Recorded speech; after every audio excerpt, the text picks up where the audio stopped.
This book came to me in the middle of the night. There I was sleeping, and I woke up in the middle of the night, and the old me would have said, oh, I'll remember it in the morning. And the new me said, no. I grabbed my laptop, I went down to my son's room, who was away at college at the time, and I wrote all night long.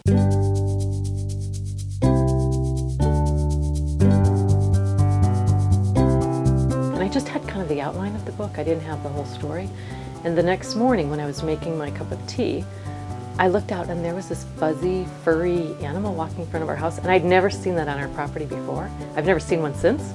And I said to my husband, what is that? And he said, that's a groundhog. I said, all right, the main character for my book is going to be a groundhog.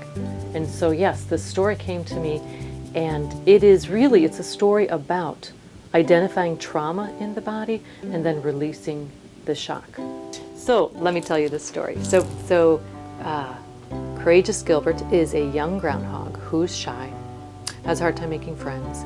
He does not like to speak in front of the class, and he gets picked on by the class bully. So one day he's decided, I've had enough, and he ditches his tray in the cafeteria and he runs across the playground and finds an old oak tree to climb. Now he and the tree become great friends, and the tree is the one who tells him, you know, Gilbert, you can't change your environment. You can't change the bully. But you can change how your body responds to your world. So that's where he first teaches in this deep breathing technique that I learned about 20 years ago from Dr. Andrew Weil. It's his 4-7-8 breathing for relaxation.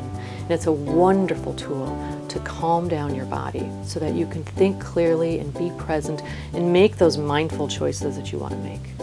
But then he goes on to teach him to shout into his hands, to break up the shock, to march around the tree, because Peter Possum is the bully in the book. And it teaches him to practice. You know, Peter Possum, that's not okay. I feel hurt or sad or angry when you treat me that way. So an important piece in the story is that he teaches Gilbert, you have feelings in your body, and that it's okay to locate these feelings and then to express them, to take care of yourself. Because our emotions, that's our gold. And so if we understand when we're angry and why, and when we're sad and why, and when we're afraid or happy, that's all in our body. So then you can express them in appropriate ways. You respond as opposed to react. Parents will buy this book.